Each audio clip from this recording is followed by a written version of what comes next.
नमस्कार, inspiring news में स्वागत है। जागरूकता मुस्लिम मतदाता मंच द्वारा जागरूकता एवं साक्षरता कार्यशाला का इस्लामिया गर्ल्स कॉलेज में हुआ आयोजन। नगर के मुस्लिम बुद्धिजीवियों के साथ साथ युवाओं ने भी बढ़ चढ़कर लिया हिस्सा। भारत निर्वाचन आयोग द्वारा चलाई जा रही स्पेशल इंटेंसिव रिवीजन यानी कि SIR अभियान के प्रति लोगों में जागरूकता बढ़ाने के लिए किया गया आयोजन। आइए देखते हैं इस कार्यक्रम के कुछ अंश।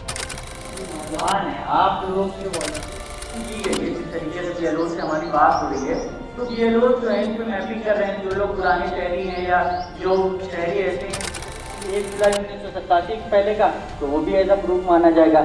या कोई ऐसा कार्ड जैसे कि आपका पासपोर्ट है या आपका कोई जन्म प्रमाण पत्र है।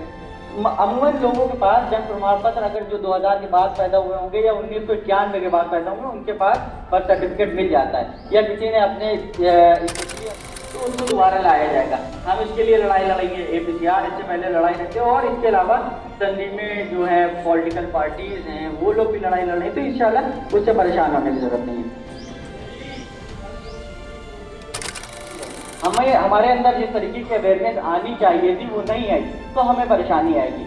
हमें आगे बढ़कर दूसरों की मदद करते हुए अपने साथियों की, अपने दोस्तों की, अपने रिश्तेदारों की जो आपके शहर में नहीं रहते हैं। अब मान लीजिए कि आपके घर में कभी आपके भाई यहाँ रहते हो, आज वो यहाँ से माइग्रेट करके कानपुर रहने लगे हों, या यहाँ से मुंबई चले गए हों, या यहाँ से बंगाल चले गए हों, तो आपको उनका नाम 2003 की लिस्ट से निकालना है और उस तक पहुँचाना है कि तुम्हारा नाम इस नंबर पर, इस सीरियल नंबर पर, इस पार्ट नंबर पर लिखा हुआ है। तुम अपने पास इसको सेव रखो। जब इन्यूमरेशन फॉर्म लेकर BLO तुम्हारे पास आए तो कम से कम उसको ये दिखा सको कि हाँ मैं वहाँ से यहाँ माइग्रेट हुआ हूँ और मेरे पास ये वहाँ का प्रूफ है, मेरा नाम वहाँ पर मौजूद था।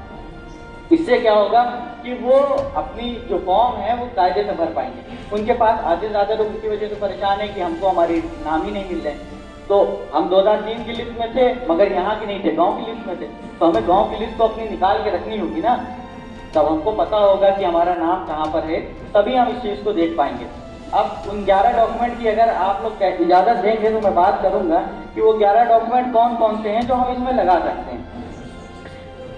आपका जो सरकारी मुलाजिम है उनका पेंशन कार्ड, सरकारी दस्तावेज या कोई ऐसा कार्ड जिससे आपको फिर आगे बढ़कर ये देखना कि कभी आपने क्लास 10 पास किया हो, कभी आपके पास क्लास 10 की मार्कशीट हो, तो उसको भी एज अ प्रूफ यूज़ कर सकते हैं। इसके बाद लोग जो ज़मीन से जुड़े होते हैं, जो खेती बाड़ी करते हैं, उनके पास परिवार रजिस्टर ज़रूर मौजूद होता है, परिवार रजिस्टर की को एज अ प्रूफ यूज़ कर सकते हैं। या कोई भी ऐसा सरकारी प्रमाण पत्र जिसमें जैसे आपको कभी किसी ज़माने में ज़मीन अलॉट हुई हो सरकार की तरफ से, कभी कोई घर अलॉट हुआ हो सरकार की तरफ से, कभी आपने जो LTA हमारे यहाँ लखनऊ में हुआ करती है वो घर अगर देती है तो एक प्रमाण पत्र देती है कि फला आदमी के नाम हमने ये घर ट्रांसफ़र किया, वो भी एज अ प्रूफ लगाया जा सकता है।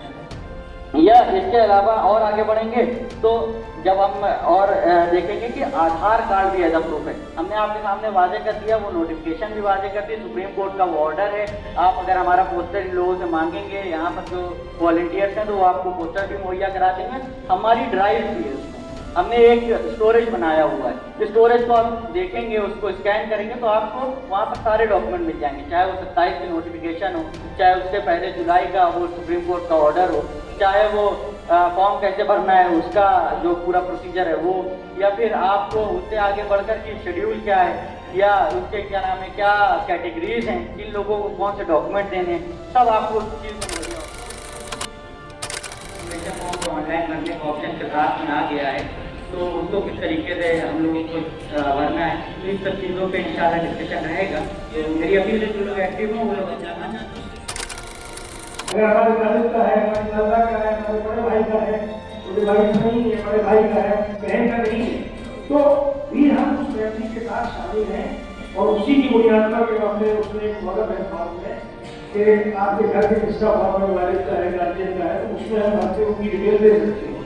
तो इन चीज़ों को आपने महसूस किया समझा, मैं दरख्वास्त करूँगा भाई इंजीनियर अब्दुल्ला साहब से, तो रशीद भाई इस वक्त एक और मसला चल रहा है जो औकात के साथ हमारी बुजुर्गों ने बहुत किए जा रहे हैं, हमारे मज़ारात, कब्रिस्तान, मस्जिदें, ईदगाहें, दरगाहें, मदरसे और उनसे मुताबिक तमाम जायदादें, तो इन चीज़ों पर भी हुकूमत की नज़र है। और उन पर हुकूमत तरह से इस वक्त अभी जो नया अमेंडमेंट एक्ट 2025 आया उसके जरिए से वो इन चीज़ों को खत्म करने के लिए और उसमें हुकूमत अपना कब्जा करने के लिए एक उत्तर प्रदेश के बहुत अहम जिम्मेदार ने हुकूमत के बयान किया था, आपको होगा कि 78% ऑफ जायदादें सरकारी और 22% से मुसलमानों की अपनी है। तो इससे आप उनके अदायन को महसूस कर सकते हैं, उनका क्या प्लान